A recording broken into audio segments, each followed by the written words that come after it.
pag-ibig sa di tamang panahon. Kung bakit ngayon ko lang natagpuan ang isang katulad mo.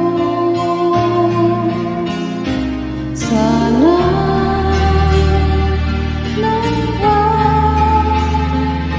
kita nakilala, sana noon pa ng puso ay malaya pa magmahal.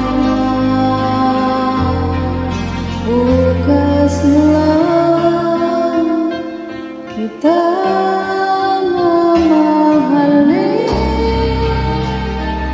sabay sa paglalas